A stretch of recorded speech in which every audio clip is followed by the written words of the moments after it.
2012లో వ్యాపం కుంభకోణం మధ్యప్రదేశ్ను మాత్రమే కాదు దేశం మొత్తం సంచలనం సృష్టించింది. వాస్తవానికి ఇంత పెద్ద కుంభకోణం బయటపడితే ప్రభుత్వాలు కుప్పకూలిపోతాయి. కానీ కేంద్రంలో బీజేపీ సర్కారు రావడంతో ఈ వ్యాపం కుంభకోణంలో పెద్ద తలకాయలు తప్పించుకున్నాయనే కామెంట్స్ కూడా వినిపించాయి. వ్యాపం అంటే వ్యావసాయిక్ పరీక్షా మండల్. ఇది ప్రొఫెషనల్ కోర్సుల్లో పరీక్షలు నిర్వహించడానికి ఏర్పాటు చేసిన సంస్థ.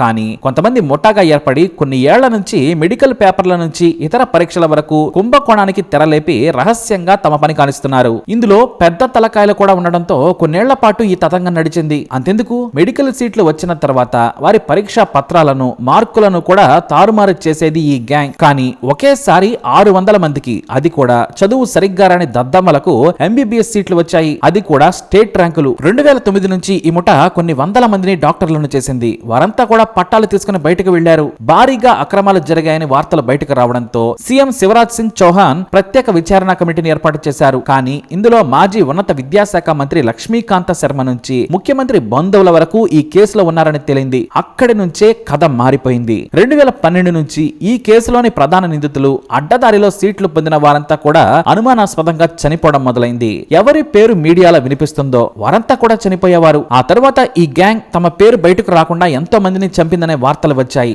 దాదాపుగా 50 మంది యూనివర్సిటీ ప్రొఫెసర్ల నుంచి దొంగదారిలో మెడికల్ సీట్లు పొందిన విద్యార్థుల వరకు ఎంతో మంది చనిపోయారు. వారంతా కూడా సహజంగానే చనిపోయారని మొదట చెప్పిన 28 మంది మృతి అనుమానాస్పదంగా ఉందని విచారణ కమిటీ సైతం అంగీకరించింది. అయితే వారిలో వైద్య విద్యార్థిని నమ్రతా దామోదర్ హత్య దేశవ్యాప్తంగా సంచలనం సృష్టించింది. ఎందుకంటే ఆజ్తక్ జర్నలిస్ట్ అక్షయ్ సింగ్ మొదట ఈ కుంభకోణాన్ని పలు యాంగిల్స్ లో బయటకు తీసుకొచ్చి ఆ రాష్ట్ర ప్రభుత్వాన్ని, నిందితులను కూడా గజగజ వణికించాడు. ప్రత్యక్ష సాక్షులను, బాధితులను, నిందితులను ఇంటర్వ్యూ చేస్తూ జర్నలిజాన్ని పతాక స్థాయికి తీసుకెళ్లాడు Akshay Singh. Investigation journalism power ఏంటో ఆజ్తక్ పాత్రికేయుడు చూపించాడు. ఈ వ్యాపం కుంభకోణం ఎలా మర్రి ఓడల మాదిరిగా పక్క రాష్ట్రాలకు కూడా విస్తరించిందో ప్రపంచానికి చూపించారు ఆయన.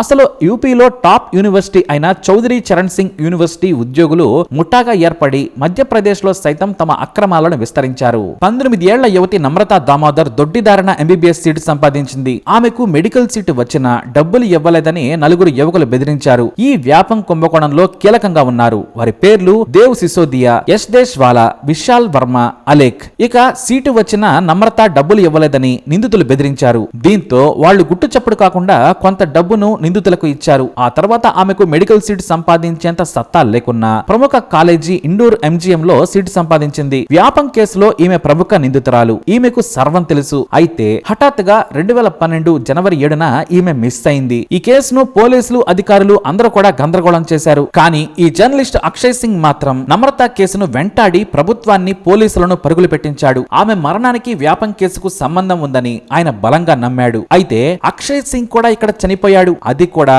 విస్తుపోయేలా. అక్షయ్ సింగ్ అనుమానాస్పద స్థితిలో చనిపోయిన నమ్రత తల్లిదండ్రులను ఇంటర్వ్యూ చేస్తూ లైవ్ లోనే నొరగలు కక్కుకుంటూ చనిపోయాడు. అతనికి గుండెపోటు రావడంతో చనిపోయాడని చెప్పిన మధ్యప్రదేశ్ ప్రొఫెషనల్ ఎగ్జామ్ బోర్డు వెనుక ఉన్న గ్యాంగ్ ఈ వరుస హత్యలకు కారణమనే ఆరోపణలు వినిపించాయి. ఇక చివరకు ఈ కేసులో పేరు వినిపించిన ప్రొఫెసర్ల నుంచి మాజీ గవర్నర్ రామ్ నరేష్ యాదవ్ సైతం చనిపోయాడు. అయితే అక్షయ్ పోరాటం కారణంగా సీఎం శివరాజ్ సింగ్ చౌహాన్ నమ్రతా మృతిపై సిబిఐ ఎంక్వైరీ వేశారు. అసలు ఈ కేసులో సిబిఐ ఏం తేల్చిందనేది చూద్దాం. నమ్రతా దామోదర్ ఈ కేసులో కీలకంగా ఉంది. దీంతో ఆమెను పోలీసుల నుంచి తప్పిస్తామని నమ్మించిన దుండగులు దారుణంగా చంపారనేది అపవాదు. ఎందుకంటే 2012 జనవరి 7న ఆమె కాలేజీ హాస్టల్ నుంచి బయటకు వెళ్లి మళ్లీ ఎవరికి కనిపించలేదు. ఆ మరునాడు కుటుంబ సభ్యులు ఎంత వెతికినా కనిపించలేదు. ఫోన్ స్విచ్ ఆఫ్ అని వచ్చింది. వ్యాపం కేసులో నిందితులు కావడంతో నమ్రత కుటుంబ సభ్యులు పోలీసులకు తొందరగా ఫిర్యాదు చేయలేదు. చివరకు వరుసగా వ్యాప నిందితులు చనిపోతూ ఉండడంతో భయపడి జనవరి 12న ఆమె సోదరుడు నమ్రత కనిపించడం లేదని పోలీసులకు ఫిర్యాదు చేశాడు. అదే రోజు ఆమె ఉజ్జయినిలోని ఒక రైలు పట్టాలపై శవమై తేలింది. దీంతో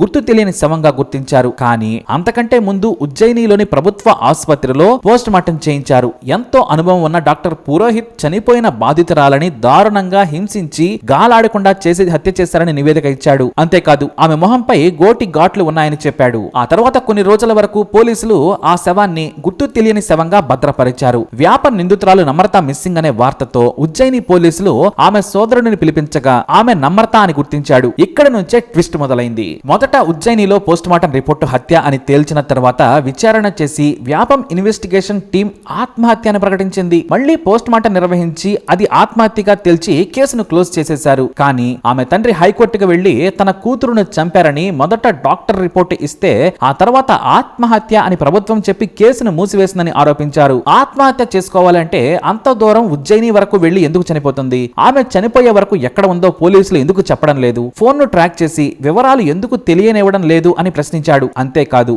ఆమె చనిపోయిన రోజే వ్యాపం నిందితుడైన Vishal Varma phone call leak అయింది. ఆమె డబ్బులు ఇవ్వలేదు, మిగతా డబ్బులు కూడా ఎలాగోలా తీసుకుంటామని నమ్రత గురించి మాట్లాడుకున్నారు. కానీ చనిపోవడానికి ముందు విశాల్ వర్మతో నమ్రత మాట్లాడినట్లు కాల్ రికార్డ్స్ లో ఉంది. అయితే నమ్రత విశాల్ ప్రేమించుకుంటున్నారని, ఆ కారణంగానే డబ్బులు ఇవ్వకపోయినా పట్టించుకోలేదని పోలీసులు ఆరోపించారట. అంతేకాదు, ఆమెకు గ్వాలియర్ మెడికల్ కాలేజీ సీటు వస్తే ఆమెను సులభంగా ఎంబీబీఎస్ పాస్ చేయించేందుకు ఇదే విశాల్ వర్మ ఇండోర్ ఎంజీఎం కాలేజీలో పైరవీ చేసి ట్రాన్స్ఫర్ చేయించాడట. కానీ ఆమె మరణం వెనుక అసలు నిజాలు ఉన్నాయని ఆజ్తక్ రిపోర్టర్ అక్షయ్ సింగ్ భావించాడు. రోజు రోజుకు ఈ కేసు సీరియస్ గా మారింది. ఎప్పుడైతే ఢిల్లీ నుంచి ఆజ్తక్ రిపోర్టర్ అక్షయ్ సింగ్ వచ్చి మధ్యప్రదేశ్ లో మకాం వేసి విచారణ జరిపాడో ఒక్కొక్క విషయం వెలుగులోకి వచ్చింది. కానీ అతన్ని కూడా ఈ గ్యాంగ్ చాలా తెలివిగా చంపేసింది. నమ్రత తల్లిదండ్రులను ఇంటర్వ్యూ చేస్తుండగానే జర్నలిస్టు అక్షయ్ నొరగలు కక్కుకుంటూ చనిపోయాడు. అతని పక్కనే ఉన్న స్ట్రింగర్ తో పాటు కెమెరామెన్ కూడా కారులో ఒక ప్రైవేట్ హాస్పిటల్ కి తీసుకెళ్లినా అప్పటికే చనిపోయాడని, హార్ట్ అటాక్ అయి ఉండొచ్చని చెప్పారు. ఇక ప్రభుత్వ హాస్పిటల్లో పోస్ట్ మార్టం చేయించిన గుండెపోటుతో చనిపోయిన డాక్టర్లు చెప్పారు. ఆజ్తక్ జర్నలిస్టు చనిపోవడంతో నమ్రత కేసు వెనక ఏదో ముఠా ఉందని నాటి ప్రతిపక్ష నేతలు దిగ్విజయ్ సింగ్, జ్యోతిరాదిత్య సింగ్ లు ఆరోపించారు. వారి ఒత్తిడికి తలొగ్గి కేసును సిబిఐకి ఇచ్చారు. అయినా సరే ఫలితం మారలేదు. నమ్రతది ఆత్మహత్య అని సిబిఐ సైతం తేల్చింది. ఇక ఈ కుంభకోణంలో నిందితుల సంఖ్య 490కి చేరింది. అంతేకాదు, ఎంబీబీఎస్ కోర్సుల్లో చేరిన 634 మంది అడ్మిషన్లను రద్దు చేసిన సుప్రీంకోర్టు వ్యాపం కుంభకోణానికి ఫుల్ స్టాప్ పెట్టేసింది. 30 మందిని దోషులుగా ప్రకటించి వారికి 4 నుంచి 7 ఏళ్ల శిక్ష వరకు విధించింది. ముఠా నాయకుడికి మాత్రం 10 ఏళ్ల శిక్ష విధించింది న్యాయస్థానం. అయితే వ్యాపం కేసు బయటపడిన తర్వాత అనుమానాస్పద స్థితిలో చనిపోయిన 50 మంది మరణానికి కారణం ఏంటనేది బహుశా ఆ దేవుడికి కూడా తెలియకపోవచ్చు. అందులో విద్యార్థిని నమ్రత దామోదర్ కూడా ఉంది. కానీ ఇక్కడ కేవలం నమ్రత మిస్టరీ గురించి తెలుసుకుందాం. మిగతా మంది విద్యార్థుల సంగతి ఏంటో కూడా ఎవ్వరికీ తెలియదు. ఇలా వ్యాపం కుంభకోణం ఒక మిస్టరీగా మిగిలిపోయింది. మరి వ్యాపం కుంభకోణంపై మీ అనుమానాలను కమెంట్ ద్వారా తెలియజేయండి. అలాగే ఇలాంటి ఇన్ఫర్మేషన్స్ కోసం వీడియోని లైక్ చేయండి, షేర్ చేయండి, మా ఛానల్ని సబ్స్క్రైబ్ చేసుకోండి.